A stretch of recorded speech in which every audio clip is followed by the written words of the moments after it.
saudação mais famosa e a que ele mais gostava, que ele utilizava no caso Francisco de Assis. Onde ele chegava era paz e bem. E essa saudação até hoje é utilizada pelos frades franciscanos, né, e por todos aqueles que admiram, né, o trabalho de Francisco de Assis. Como a Helena também falou, né, a gente já teve aqui em agosto falando sobre Francisco de Assis, só que a gente pegou mais a parte histórica dele e os casos não foram citados porque o tempo não deu, né? E hoje a gente selecionou 5 casos, vamos ver se o tempo nos ajuda aí para a gente escolher sobre esses 5 casos de Francisco de Assis. Contando os casos, a gente entende também um pouco desse homem que, segundo os seus biógrafos, os estudiosos aí da área, né, depois de Cristo, ele foi o homem mais perfeito que pisou aqui nesta terra, depois de Cristo, né, porque ele viveu o Evangelho do Cristo na sua essência. E isso é muito significativo para nós, porque nos dá assim, um alento, porque ele como um pecador, ele como um homem igual a nós, que até a sua juventude, que eu estava conversando com o Vivian antes de começar aqui, né, até a sua juventude ele teve uma vida normal como qualquer jovem da sua idade, e ele conseguiu virar a mesa e se tornar santo, né, repetindo aquele dito que Jesus falou, né, vós sois santos, podeis fazer o que eu faço e muito mais. E Francisco, ele, em um dado momento da vida dele, ele se apegou a isso e se tornou esse santo, né? Ele modificou todo o seu modo de viver, ele mudou a chave. Se ele pode, nós também podemos, como Cristo assim o disse. O material que nós vamos trazer para vocês hoje aqui, né, está assentado aí nesse referencial bibliográfico, Crônicas de São Francisco e Fioretti, que é um livro maravilhoso. Eu aconselho as pessoas até comprar, se quiser presentear alguém no Natal. Ele vem assim, é um box, né? Vem o Fioretti, que são os casos de São Francisco, e um monte de coisinhas relacionadas a São Francisco. É lindo, e ele é assim, um material belíssimo. Lá tem todos não, alguns casos boa parte dos casos de Francisco de Assis, e esses Fioretti foram coletâneas logo após a morte de Francisco na Idade Média, entendeu? Então é bem fidedigno.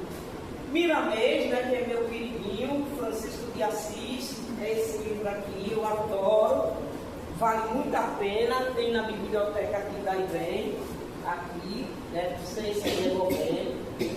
Na biblioteca da IBEM, Miramês, que tem assim uma visão sobre Francisco de Assis bem interessante, a mediunidade, quem vai escrever é João Rodrigues Maia, Francisco Sol de Assis, de Divaldo Franco e César Braga Saide, e Sabedoria de um Pobre, que é de um padre chamado Eloy Leclerc. Então, o trabalho foi fruto dessa pesquisa aí. Francisco de Assis, como eu já falei, vou falar rapidamente para não entrar nos dados. Todos nós sabemos que ele vai nascer no século XII, né, em 1182, lá na cidade de Assis, Itália, e vai desencarnar no século XIII, em 1226, também na cidade de Assis, tá? Idade média, né? É um homem que viveu o seu tempo, idade média, né? E filhos de Pietro Bernardoni, Maria Picalini Guillermo, que era francesa, a mãe, o pai italiano. A mãe, na hora que vai ter Francisco, o pai está em viagem de negócio, porque o pai de Francisco era um rico comerciante, né? E ela coloca o nome de Giovanni Bernardoni. Porém, quando o pai chega de viagem, fica alegre porque teve um filho varão e tal, e aí ele pergunta qual foi o nome que a mãe deu, ela disse Giovanni, que significa João em português, né? Traduzindo a João em português. Ele disse, não, eu prefiro Francesco, que significa o pequeno francês. Francesco, o pequeno francês. E todo mundo começou a chamar Francesco, e ficou Francesco, que no português é Francisco. E ele foi batizado por Giovanni, mas ele vai morrer como Francisco. Ele não mudou, ficou como Francisco, e todo mundo conhece como Francisco. Rapidamente saiu.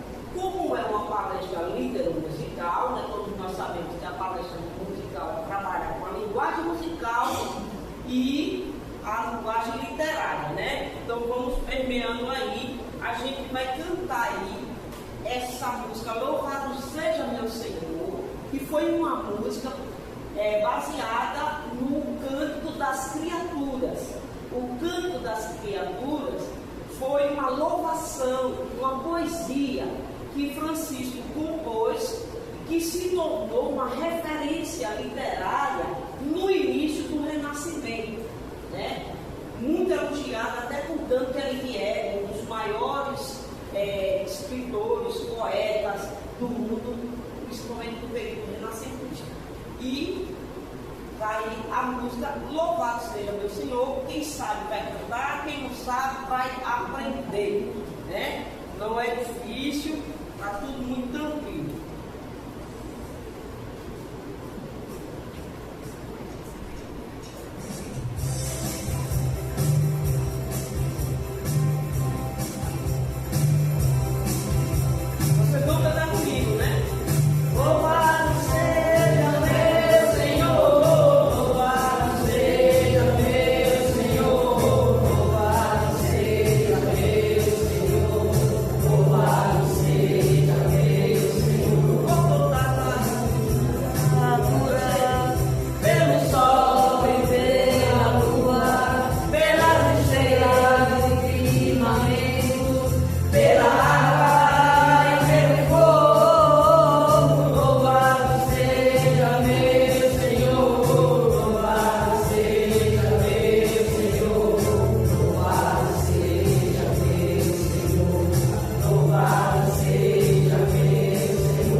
Francisco tinha acabado de entregar, de renunciar toda a sua riqueza perante o Pai. Estão lembrados de fato? Diante do bispo, ele entrega a roupa, entrega tudo e renuncia para seguir o seu propósito de conversão, que era de servir aos pobres. E ele passa nesse meu tempo, a viver em Assis, aproximadamente 2 anos e meio, na militância total, sem ninguém com ele. Porque muita gente pensa que ser santo é coisa fácil. Não é fácil não, viu? O negócio é pesado. Porque ele ficou 2 anos ali, perambulando em Assis, recolhendo pedras. Ele improvisou uma carrocinha e ia recolhendo pedras para reconstruir a igreja de São Damião. Estão lembrados disso, né? Reconstruir a igreja de São Damião. E quando ele passava nas ruas, as pessoas atiravam pedras, chamavam de louco. Ele simplesmente pegava as pedras, recolhia, colocava na carrocinha para levar para a igreja. Só assim, ninguém. E Bernardo ficou observando esse comportamento de Francisco. Até então não tinha aula de franciscano, não tinha nada, só tinha ele. Aí Bernardo convida, e esse Bernardo, ele tinha sido um daqueles jovens que saía com Francisco para festejar nas tavernas. Porque Francisco, antes de ser Francisco, ele era um jovem muito festeiro. E esse Bernardo estava lá nas tavernas, quando vinham rodeado por mulheres e tudo mais. E ele viu esse seu amigo ali, mais de 2 anos, reconstruindo a igreja. Às vezes umas pessoas iam ajudar, depois largava para lá, e ele ali sozinho, no propósito dele. É Bernardo vendo isso? Não, esse cara aí tem uma coisa especial. Não é possível. Que vida é essa? Aí convidou Francisco para ir jantar na casa dele e observar o comportamento mais de perto de Francisco.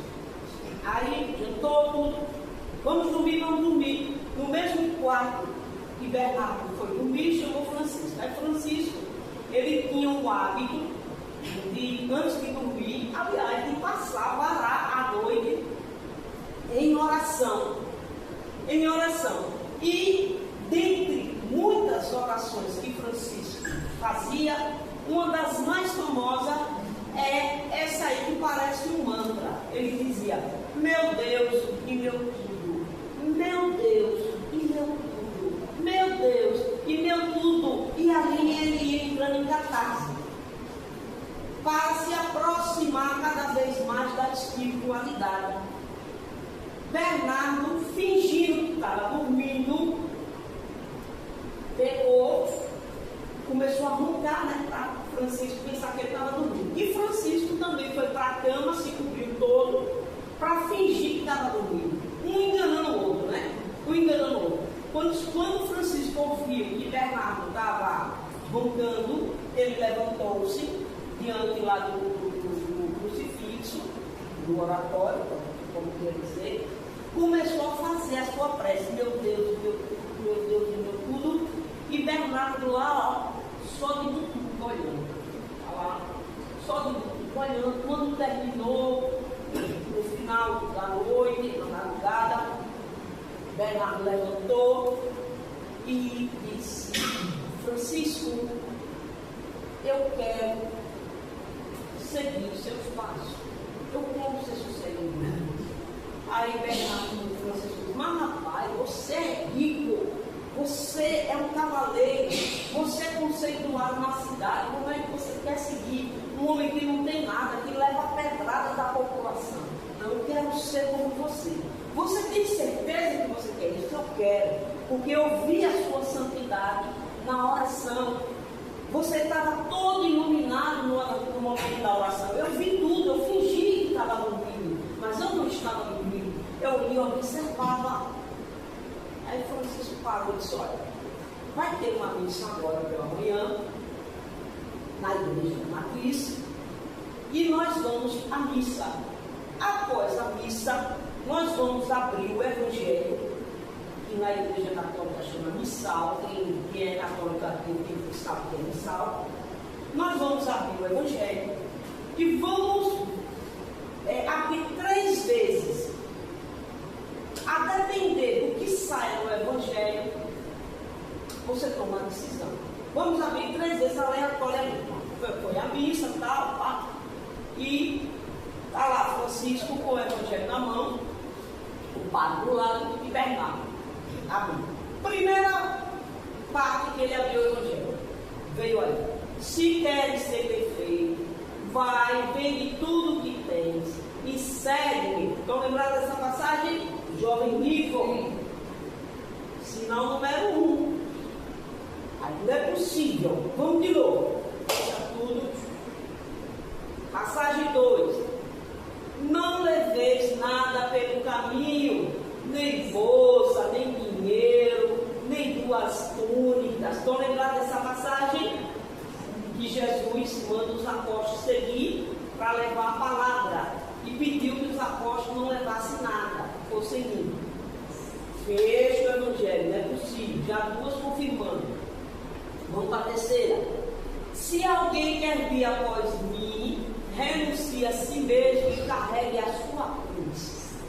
Bom, casou tudo. As 3 passagens do evangelho casou com a decisão que Bernardo de Quinta Vale queria tomar. E aí Francisco olhou para ele e disse: é isso mesmo que queres? É isso, o evangelho confirma. Aí Francisco disse que agora em diante nós vamos formar a nossa ordem, porque você vai ser o primeiro, você vai ser o fundador da ordem, porque ele foi o primeiro a chegar na ordem franciscana. Quando completou 12 com Francisco, aí Francisco disse: 12 é o número dos apóstolos, então 12, vamos pedir autorização ao Papa para formar a ordem. Mas Bernardo de Quinta Vale foi o primeiro, foi o fundador da ordem franciscana, como o próprio Francisco disse, porque ele apostou todas as fichas e apostou na santidade de Francisco. Isso se chama de fé. Fé. Quando ele se desprende de tudo, desapego. Total desapego às coisas materiais. E ele sabia como Francisco vivia. E mesmo assim, ele quis participar dessa vida de santidade, de serviço ao próximo. Por isso, caso Bernardo de Vale, vamos para mais um. Essa é super famosa. Esse caso aí é super famoso. O Lobo de Gúbio. O Lobo de Gúbio é um vilarejo próximo a Assis. Bem próximo a Assis. É um vilarejozinho próximo a Assis. Francisco, ou Pai Francisco, como todos o chamavam, Pai Francisco, ele tinha por hábito de levar o evangelho ali nas imediações da região da Úmbria. A Úmbria é onde está situado Assis e uma série de cidades, né? Úmbria, Perúdia, vilarejo de Gúbio, estava tudo ali inserido. E eles iam a pé. E Francisco passou um bom tempo andando assim, ó, descalço. Uma túnica, quando eles começaram logo, a túnica era aquela veste lá dos camponeses da Idade Média. E os camponeses pegavam aquelas vestes já surradas, velha, rasgada, e davam para ele: vamos dar os frades de dar, e eles iam dando. Tanto é que as primeiras não eram nem marrom, as primeiras eram a de São Francisco mesmo, era cinza. E muito gasta, muito queimada, muito surrada. Depois, quando a ordem cresce, ganha mais capilaridade, eles vão adotar a cor marrom e já começa a confeccionar as suas vestes. Mas no início, eram doações das vestes dos camponeses que já estavam muito surradas. Era pobreza total, bicho, né? Para qualquer um, não. Pobreza total. Aí o que é que vai acontecer nesse vilarejo de Gúbio? Que o lobo, que ele se desvencilhou, se separou da matilha lá na floresta, porque Gúbio é um vilarejozinho circundado por uma floresta. E aí esse lobo, ele se desaparta dessa sua matilha, e aonde ele estava não tinha ninguém. Ele estava magro, né? E irritado, porque com fome e tudo mais. Aí o que ele fazia? Ele descia para o vilarejo atrás de comida. E o que ele pegasse pela frente, ele comia. Então, se tivesse galinha, ele comia galinha. Se tivesse porco, matava porco. O que tivesse, até atacava seres humanos. Mas pelo instinto da fome. Não era porque o lobo era mau. A fome. E aí, Francisco está indo para Lugo para pregar o Evangelho. E às vezes ele as cidades muito pequenininhas, ele ia de casa em casa levar o Evangelho. E aquelas maiorzinhas, ele pregava em praça pública, né, o Evangelho. E vinha acompanhado de alguns frades. E aí, quando ele chega em Gubbio, as pessoas já sabendo da santidade de Francisco, dizem: ó, Francisco, tem um lobo aí que está deixando a cidade pavorosa. Ele está matando os animais, ele está atacando crianças, pessoas, e a gente não sabe mais o que faz nesse lobo. Quando sai para matar, ele mata, né? E aí se esconde. Aí Francisco: tudo bem, eu vou atrás desse lobo, mas o senhor vai atrás sozinho, vou sozinho. E saiu Francisco sozinho, cantarolando, porque Francisco era um santo extremamente alegre. A canção estava o tempo todo com eles. Ele andava com os frades, mas ia andando, cantando. Não estava choramingando, que estava descalço, que estava com fome, que estava... Não. O canto fazia parte. Então ele adentra essa floresta cantando e chamando o lobo: irmão lobo, irmão lobo. Por que ele chamava irmão? Porque Francisco reconheceu em tudo na natureza criaturas de Deus. Por isso o canto das criaturas. Criatura de Deus. Então, o vento é criação de Deus, é irmão vento. A lua é criação de Deus, é irmã lua. Nós, seres humanos, somos criação de Deus, somos. Então, se nós somos filhos de Deus, tudo que Deus cria são os nossos irmãos. Então, o lobo é irmão. Aí ele começa a chamar: irmão lobo, irmão lobo. O lobo vem. Quando o lobo vê Francisco, ele mostra aí os dentes, né? O lobo faz como? Rosa, né? Rosa, né? Quem é de qualquer coisa aí? Rosa, né? É isso? Rosa. Então o lobo mostrou os dentões para Francisco. Aí Francisco: oxe, se fosse nordestino, né? Oxe, está me mostrando os dentes. Só que ele disse assim, porque ele era italiano, né? Ele falou: irmão lobo, faça assim. Você é tão lindo, seus dentes estão tão lindos, mas não, vamos acalmar. Aí começou a conversar com o lobo: vamos fazer um trato, vamos fazer um trato.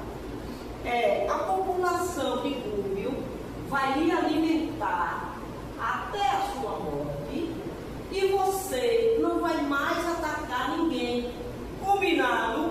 Aí o lobo levantou a patinha, como quem trago feito, e saiu Francisco, ladeado pelo lobo, indo à direção de Gubbio. Quando ele chega em Gubbio, a população impavorosa esperando, o lobo todo mansinho, todo amansado, tranquilo. Aí Francisco diz: ó, de hoje em diante nós vamos fazer um pacto. Vocês vão alimentar o irmão lobo e o irmão lobo não vai mais molestar vocês. E as pessoas não acreditaram. Aí Francisco: veja como ele está manso. Aí passa a mão, chama uma criança, manda passar a mão, e o lobo não machuca ninguém. E a partir daquele dia todo mundo começou a alimentar o lobo. O lobo não teve mais necessidade nenhuma de atacar ninguém. O lobo vai morrer de velhice. Esses casos que eu estou contando, gente, não são lendas, são casos verídicos. Todos eles aconteceram de fato. Esses e muito mais. Muito mais casos. Porque foi um dos santos com mais, que os católicos chamam de milagres, nós chamamos de cura, com mais curas promovidas. Foi Francisco de Assis. Entendeu? E aí, esse lobo, para você ver que esse caso foi verídico, no século passado, uma equipe de arqueólogos fazendo escavações nas imediações de Gubbio, em uma igrejinha que a população tinha construído, eles encontraram os restos mortais, a cachorro grande, que é a configuração de um lobo, que é um cachorro grande. E essa alçada, segundo os arqueólogos falam, pode ter sido a alçada do lobo de Rúbio, porque ele se tornou um amigo da população. Enquanto ele faleceu, a população enterrou os seus ossos, que era de costume, naquela época, enterrar, e hoje ainda se faz, né? Enterrar aquelas pessoas importantes dentro da igreja, né? Como aconteceu no Capuchinho, né? Quando morreu o Frei, se não me engano, o Frei Leão, foi? E eles enterraram na igreja, enterra na igreja. E o lobo de Rúbio foi enterrado na igreja. Hoje a cidade de Rúbio, o portal da cidade, a estátua é Francisco com o lobo, né? Representando aí essa passagem aí de Francisco de Assis, né? E essa história do lobo de Rúbio, ela não remonta, né, a questão de, às vezes, você ter a empatia, né, com as pessoas e ver por que aquela pessoa reage daquela forma. Todo mundo tem uma história por trás. No caso do lobo de Rúbio, a história dele era fome. Era fome. E além do mais, que ele estava apartado do seu grupo. A matilha foi embora e ele se perdeu da sua matilha. Então ele teve um comportamento agressivo. A partir do momento que ele é tratado com docilidade e as suas necessidades básicas, no caso a alimentação, é suprida, esse lobo, ele muda de comportamento. É bem assim, às vezes, acontece com nós seres humanos, né? Então a pessoa faz um julgamento, mas não sabe a história lá atrás. Vamos para mais outro caso. Essa também é muito linda. Aliás, todas são lindas, eu acho que eu suspeito a falar. Essa é o seguinte, muita gente confunde, porque Francisco tem 2 casos belíssimos com leprosos. Boa parte da vida dele foi cuidar de leprosos. Ele começou a santidade dele cuidando de leprosos. A conversão de Francisco